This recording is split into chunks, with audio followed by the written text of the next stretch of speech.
Hello everyone and welcome. कैसे हो आप सभी।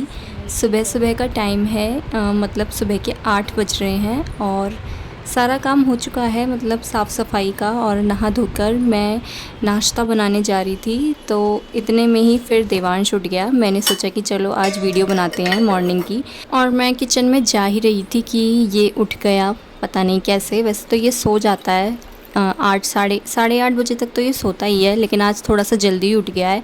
तो यहाँ पर उसके लिए फिर मैंने दूध बनाना शुरू कर दिया है कि चलो अब उठ ही गया है तो उसको दूध बनाकर दे देती हूँ, दूध पिला देती हूँ।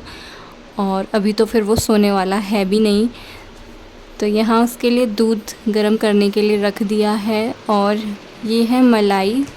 मैं हफ्ते भर की मलाई ऐसे इकट्ठे कर लेती हूँ और एक हफ्ते की मलाई इकट्ठी हो जाती है, उसके बाद इसका घी बना लेती हूँ। तो यहाँ पर दूध हो रहा है और आज नाश्ते में बनेंगे स्प्राउट्स मूंग की दाल के। तो ये मैंने कल रात को भिगो के रख दी थी, साबुत मूंग की दाल है।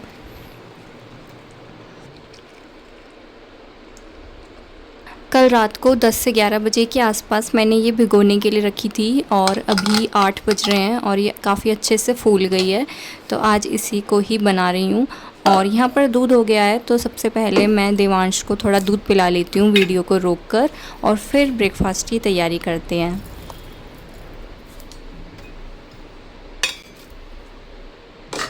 तो अब आ चुकी हूँ मैं नाश्ता बनाने के लिए। यहाँ पर ये जो मूंग की दाल थी इसको अच्छे से धो लिया है। ये साबुत मूंग की दाल है और इसको अच्छे से वॉश करके इसको कुकर में उबालने के लिए रख रही हूँ।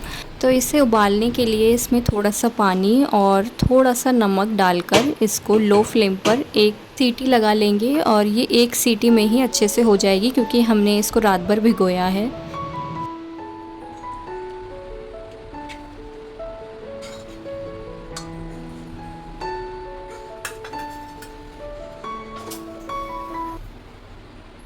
तो यहाँ दाल अच्छे से उबल चुकी थी, उसको मैंने निकाल लिया है 4 से 5 चम्मच। और इसके ऊपर से उबला हुआ एक आलू काट लेंगे और टमाटर, अगर प्याज खाते हैं तो प्याज डाल सकते हैं। तो मैंने तो यहाँ दाल के ऊपर से एक उबला हुआ आलू काट कर डाल दिया है और एक छोटे साइज़ का टमाटर और थोड़ी सी प्याज, और इसके अलावा थोड़ा सा नमक स्प्रिंकल कर लिया है। वैसे हमने दाल में भी थोड़ा सा नमक डाला था तो हल्का सा नमक डाल लेंगे। और यहाँ पर चटनी भी थी मेरे पास हरे धनिए की, तो वो भी मैंने इसके ऊपर से डाल दी है। तो ये चटनी के बिना भी सही लगता है और अगर चटनी हो तो उसको भी हम यूज़ कर सकते हैं इस तरह से। तो ये बस बनकर तैयार है।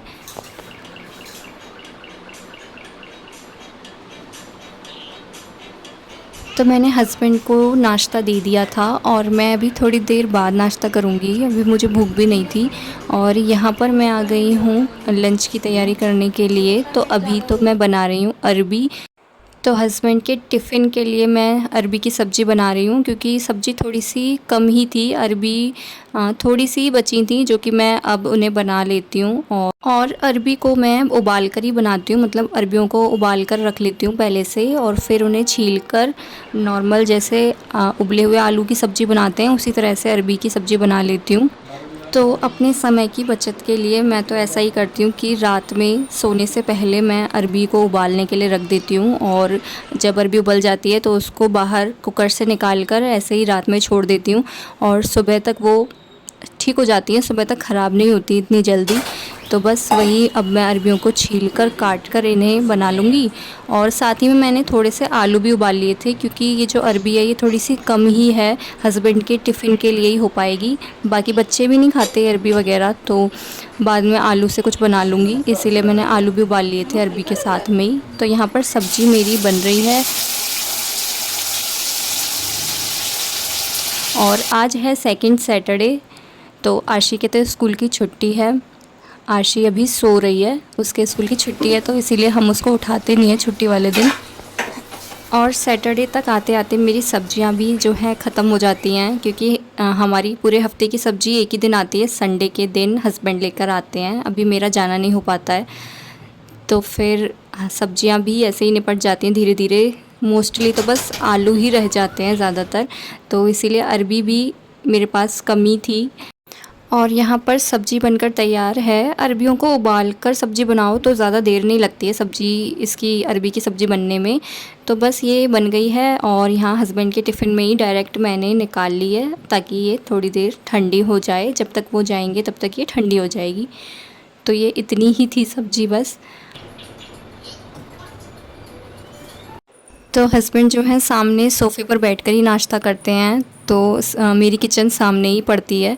तो बस मैं उनसे बातें करती रहती हूँ और अपना काम करती रहती हूँ, इसीलिए मैं कभी कभी बोलते हुए दिखती हूँ वीडियोस में। तो यही चलता रहता है। बाकी सब्ज़ी बनाने के बाद मैंने स्लिप को भी थोड़ा सा साफ़ कर लिया था और इसके बाद अब लगाना है मुझे आटा। रोटी बनानी है तो इसके लिए आटा लगा के रख लेंगे साथ के साथ, और फिर थोड़ी देर आटे को रेस्ट दे के फिर स्टार्ट करते हैं खाना बनाना। तो यहाँ पर बस रह गया है रोटी सेकने का काम और मेरी किचन भी पूरी तरह से भर चुकी है। मतलब बर्तन इतने सारे इकट्ठे हो गए हैं। अब इनको तो मैं बाद में नाश्ता वगैरह करने के बाद ही साफ़ करूँगी इकट्ठे ही। और ये बस सुबह से ही बर्तन है, मतलब रात के बर्तन तो रात को ही धो दिए थे, ये सुबह के ही बर्तन हैं निकले हुए। और सिंक तो मतलब ऐसा होता है कि थोड़े से भी बर्तन हो तो सिंक इतनी भरी हुई दिखती है। तो इसको तो बाद में साफ़ करेंगे। फ़िलहाल रोटी बनाना स्टार्ट कर दिया है। और आजकल गर्मियाँ वापस लौट के आ रही हैं, जैसे कि मई जून में जो गर्मियाँ थी वही वाली सेम बहुत गर्मी है। और हमारा एसी भी अभी बीच में थोड़ा सा डाउन हो गया था तो उसकी सर्विस वगैरह कराई। मतलब जब मौसम अच्छा था तो एसी भी काफ़ी अच्छे से काम कर रहा था, और जब एकदम से ये गर्मी आ गई है तो एसी की भी गैस ख़त्म हो चुकी है, उसमें गैस वगैरह डलवाई है। नहीं तो हम सोच रहे थे कि इस साल तो ये मतलब एसी से काम चल जाएगा, अब अगली साल ही देखेंगे। लेकिन गर्मी इतनी वापस आ गई कि अब फिर से एसी की थोड़ी सेवा करनी पड़ गई। और यहाँ पर टिफ़िन भी रेडी हो चुका है।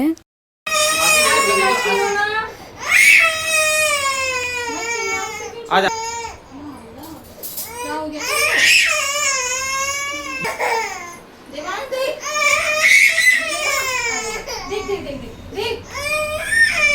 लाओ।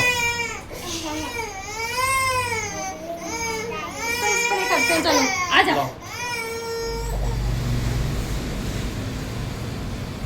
तो आशी की छुट्टी रहती है उस दिन दोनों बच्चे आपस में लड़ते झगड़ते ही रहते हैं। सुबह से ही नंबर लग जाता है लड़ने का, और मतलब मिलकर ही नहीं खेलते। पता नहीं बच्चे मिलकर कैसे खेलते हैं, ये दोनों तो बहुत झगड़ते हैं।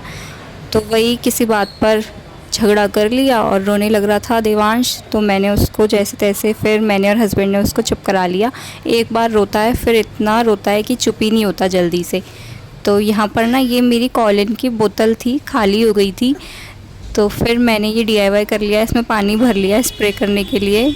मतलब ऐसा तो हर कोई करता है, मैंने भी सोचा कि चलो ये खाली हो गई है तो इसको फेंकने की बजाय इसमें पानी भर लेते हैं। ये पत्ते जो हैं गंदे हो जाते हैं तो इनको स्प्रे करने के सही काम आ जाती है।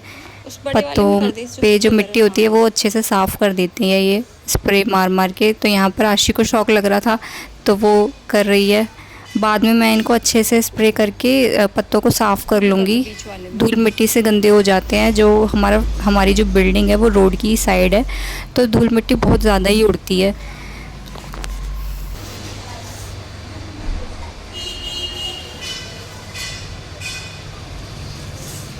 रख देती हूँ, बस बस बहुत है, बस बहुत है। तूने तो मिट्टी बाहर कर दी।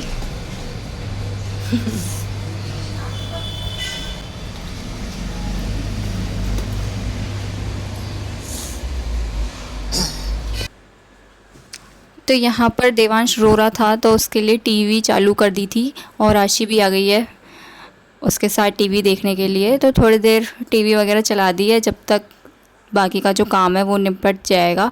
और हस्बैंड भी यहाँ पर रेडी हो चुके हैं बस ड्यूटी के लिए निकलने के लिए।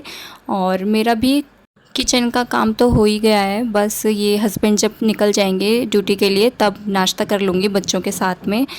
तो बस यही सब काम होता है। साफ़ सफाई का काम सुबह कर लिया था, अब नाश्ता वगैरह करके बच्चों को नहलाने धुलाने का काम करूँगी। तो यहाँ पर अभी 10 बजने वाले हैं और इतनी धूप है, और ये जो धूप है ये अंदर से निकलते हुए यहाँ तक आई है और काफ़ी धूप हो जाती है। बालकनी से काफ़ी धूप आती है हमारे घर में भी अंदर, और मेरी किचन में भी बहुत धूप आ जाती है। तो यहाँ पर अब मैं लगा रही हूँ नाश्ता। मैंने जो स्प्राउट्स बनाए थे वो तो मैं खा लूँगी, लेकिन बच्चे नहीं खाएंगे, इसीलिए देवांश तो थोड़ा बहुत खा लेता है लेकिन आरशी नहीं खाती। तो उसके लिए मैंने पराठा बना लिया था। जब मैंने रोटी बनाई थी हस्बैंड के लिए तब आरशी के लिए मैंने 2 पराठे बना लिए थे साथ में ही, तो वो उसको दे दिया है। और इसके बाद मैंने किचन भी साफ़ कर ली थी नाश्ता वगैरह करने के बाद। और फिर मैं बच्चों के साथ बिज़ी हो गई, क्योंकि सुबह से काम इतना होता है, इतना काम फैलता है कि फिर बच्चों को टाइम नहीं दे पाते। और देवांश बिल्कुल ही परेशान हो जाता है। जिस दिन आशी की छुट्टी होती है उस दिन तो और भी ज़्यादा। तो बस वीडियो यहीं पर ही एंड हो जाएगी।